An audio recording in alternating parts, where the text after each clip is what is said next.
Yeah, bird nerds, down hanging out at my brother's place today. We've got a family wedding that we're excited about, but wanted to show you guys his setup. He's made some changes inside his bird shed. He's just done a beautiful job.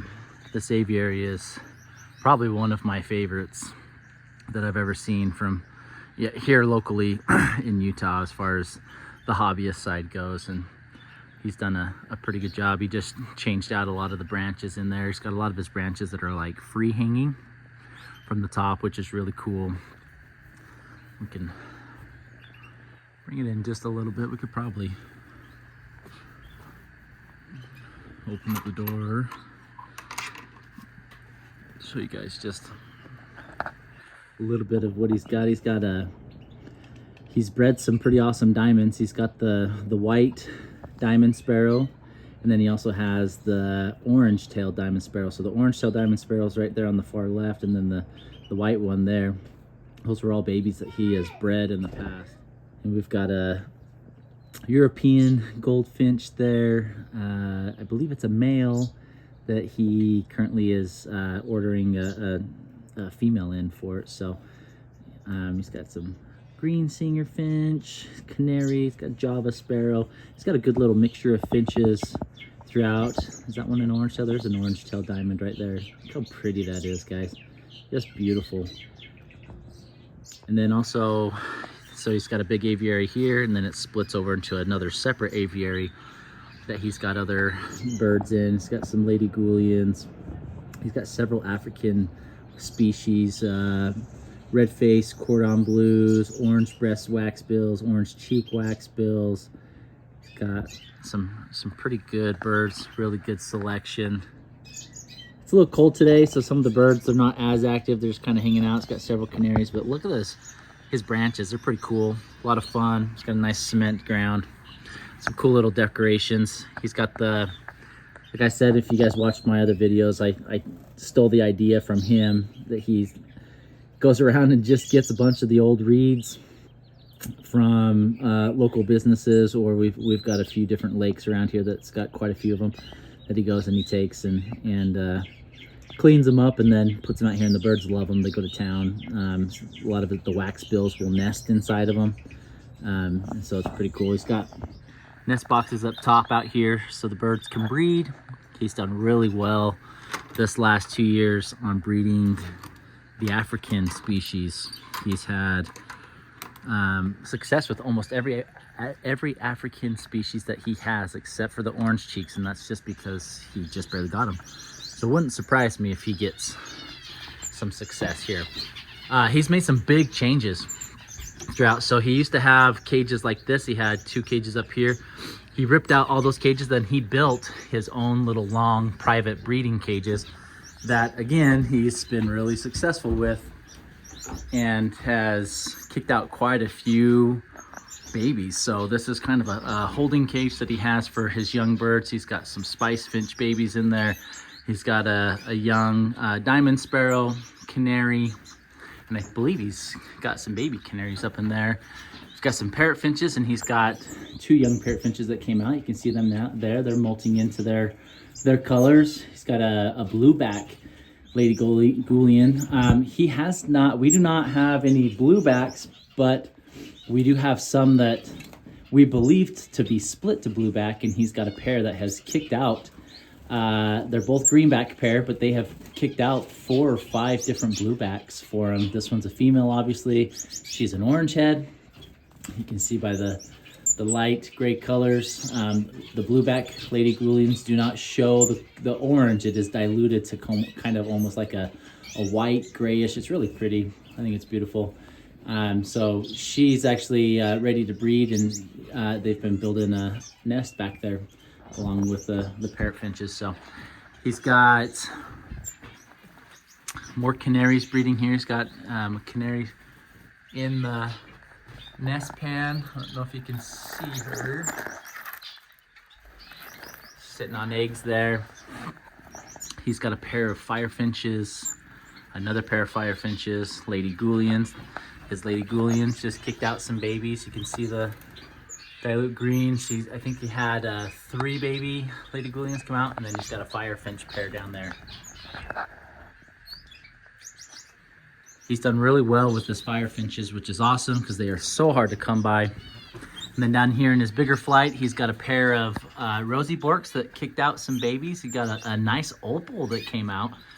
You can see a opal fallow, which is beautiful. We'll definitely have to hold on to that one and put that one back into the breeding program to keep those going. And then he's got another bigger cage here. He's got some Lady Goulians that kicked out some babies as well. He's got a pair of Fires down here. He's got a pair of his Cordon Blues. You can see here's another one of his Bluebacks, which is still coloring up, kind of hard to see through the wires.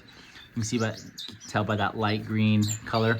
There's the dad, or the mom, which is green back, and then the other mom, I can't remember, and then there's some more babies there. But again, you can see the really cool setup. One thing that's been super successful for him, again, especially with the wax bills, is just he used to have this whole wall lined up with these reeds, and the wax bills would breed like crazy in there. So he did kind of mix it up. He did just barely come through, clean out, put some new branches in there, and then he cleaned out the different reeds, and he kind of did these big ones. But you can see, like on this one, clear back behind there, there's a wicker basket that's hidden, and the birds are already built a nest in there. Down here, he's got a wicker basket hidden in there. So they're hidden really well. He's got the openings turned so you can't even see in there. You know, and it's one of those where you can't really go and check them. You can't see what's in there. Many times you get surprised just with these species being so fragile and so finicky when it comes to nest checks that you gotta be patient. You can't check on them. So it's just really cool, super exciting. He's got a really cool design of nest boxes. He's basically merged 2 nest boxes together with a big privacy blank piece, and then each nest box hole faces that way, right? So you can have 2 birds nesting in one, but they're completely private. They're away. They're not fighting other birds, pushing them away, because it's all blocked off and private, which is huge because you get some of these finch species, your African wax bills, even your Australian finches. They can get pretty territorial, and they spend more time chasing other birds away than they do focusing on incubating the eggs or raising their chicks. Up here, he does have a nest of Lady Goulians. I think he's got 4 up in there on the nest that's on this side from this pair right here, the female and male. And they're probably waiting for me to leave so they can go feed. He's got his orange cheek wax bills up there that seem to be doing really good. So just really, really smart in his setup. It's nice and warm. It's got good flow. It's easy to clean. He's got a whole water system set up, which is pretty cool. And the one thing, and I need to show you guys my water system, because I've got it set up now. So I'll do a video on that to show you guys. The one thing that I don't like about these these nodules, is they leak a lot. So he's wisened up, and he's basically put a return valve. So anytime the water leaks, it comes down in here, goes out here, and then goes out to the ground underneath his shed, just so that he's not soaking the wood and getting puddles of water everywhere throughout the year, which is great. You know, in the wintertime, we have really cold winters, which freezes our water line. So he's done both systems. So this water line here is connected to the main water line in his house. So he has access, and he can come and basically fill this up whenever he wants. And then in the wintertime, when it's frozen, you can't do that, right? So now he still has this water reservoir that he can fill up throughout the wintertime that still waters the rest of all of his cages. So he's kind of got a cool little dual purpose system here that works in both winter and in summertime. So he's got a bunch of holding cages here and separate breeding cages. He's got canaries that he's done really well with the canaries. He's been breeding them like crazy. He's got some baby society finches that have come out that have look really nice. Another pair of societies that are in there. You can see they're poking their heads out. So he's just really cool setup. Nice and clean. It just feels good. It smells good in here. He's got nice clean food. He's got kind of some sawdust down on the floor and some wood chips. So this big aviary here, this goes out to that smaller aviary that I showed you outside that's kind of tucked up in the back corner. And so they get the bigger space in here, but the smaller aviary outside. And then in here, you get the smaller aviary in here, but you go outside to the much bigger. And that's where he has most of his nest boxes. I love the privacy perches, guys.